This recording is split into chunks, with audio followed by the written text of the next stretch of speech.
What's up, everybody? Welcome to another episode of the show Built with VAs. I'm Valentina Brega. This is part 2 of the series, How to Pay Your Virtual Assistant. In the previous part, we talked about how much you should be paying your virtual assistant, and now we're going to talk about how to structure the payment in a way that makes sense to you and to your virtual assistant. So let's get to it. Let's go.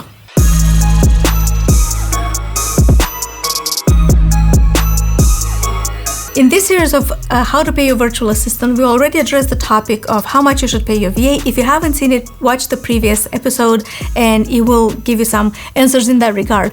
But we'll also talk about what platforms to use, what systems, all of the information that you need. And there's another question that I think people should be asking more, but for some reason maybe they don't think about this, is how should I be paying my VA? How do I structure the payment? And I think the reason for that is because most people know that, oh, you pay per hour, you pay a virtual assistant per hour. And that's true, that is the most popular way of paying a virtual assistant, but it's not without its problems. So in fact, I want to show you 3 possibilities how you can pay your virtual assistant, how you can structure the payment in a way that makes sense to you and the VA. So let's start with the first one.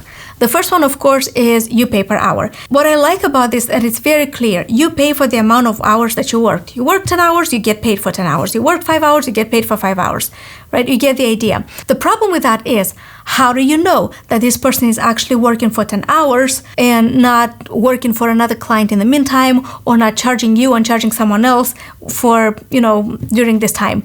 There's a lot of questions when it comes to that. Sometimes people come to me and say, I have a VA right now on board and I'm looking to switch them. And I ask, okay, what's wrong with your VA? And they say, I'm not sure if they have the integrity I'm looking for. It's like, what do you mean by that?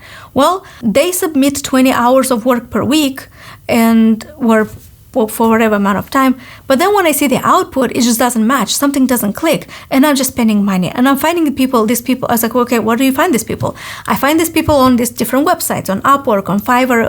Okay, well, this is going to be another topic, the platform that we discussed. But just in a nutshell, usually on these platforms where virtual assistants are placing their services, most people will contact them. They want to find more clients and work for more clients, not just for one client.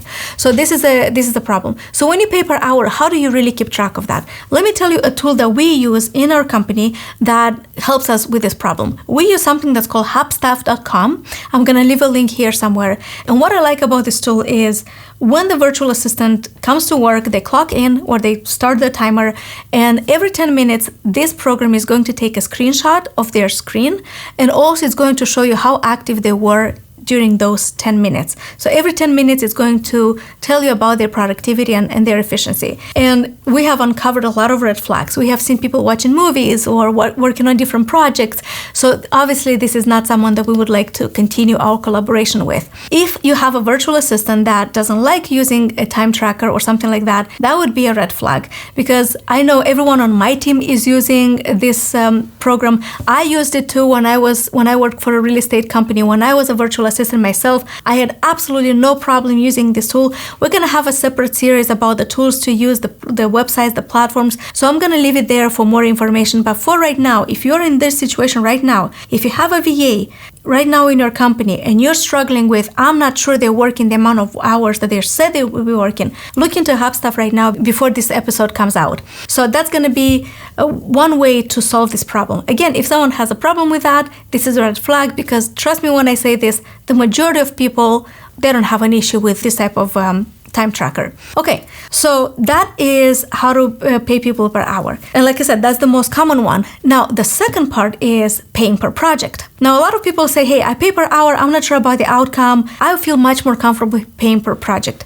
And this works. For example, you can go to your VA and say, hey, I don't care how many hours you spend working on my website. I care about the output. So I'm going to pay you this amount of money when the website is done and if I approve it. Now, this works well for you because there's no risk on your side, but for the VA, this is not the most ideal situation, because what if they spend hours or weeks, so much time working on a project and then you disappear or you don't pay money? It's just too risky for the virtual assistant. Or you're not happy with the project and then they don't get paid and so much more. So paying per project actually makes sense maybe in some instances. For example, let's say you have somebody in social media. Instead of paying per hour, you say, I'm going to pay you every week. I need to see 5 reels. I need to see this and this and that. And I'm going to pay you every week per project, per package, for this package that you deliver. This amount of reels, this amount of posts, this amount of, whatever it is, like you put the package together and that's what you decide you're going to pay. So in that case, it makes sense. It actually probably makes sense better than paying hourly, if that's the only thing the virtual assistant does. But if it's a bigger project like designing a website, you don't want to make the VA wait for payment for so long. So instead, my recommendation would be pay per milestones. What I mean by that is, hey, we have this project to work on together, making this website, and I don't want you to wait for the payment from my side. So instead, let's work for milestones. First of all, I want to see how you designed the website, just a graph. That's going to take you 1 week. Okay, if I approve it, then I pay you, and then we move forward.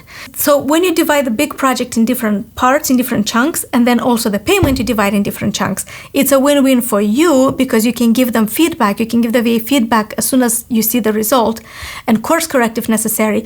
And it's also a win for the VA because they don't have to wait so long, and also because they know you will be paying. So they're more incentivized to keep doing the work for you and finalize the project. So we discussed paying per hour and paying per project. The third one is paying a monthly fee. So you just have a flat fee per month and that's it, which, makes it easier for you. That's great. On the downside of that is I wouldn't do this with people I don't know and I don't trust completely.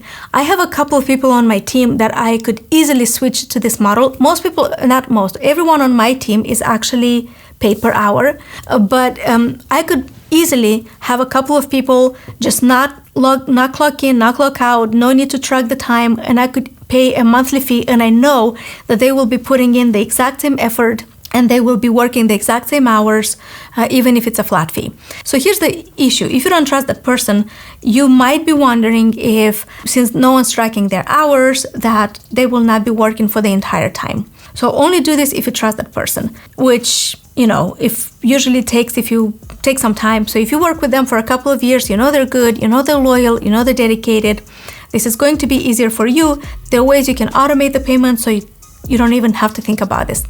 So that's it. These are the 3 ways that you can pay a virtual assistant, how you can structure it. In the next video, we will address benefits, platforms to use, the payments, the percentage of different platforms, fees they take, and so on. So stay tuned. I'll see you next time.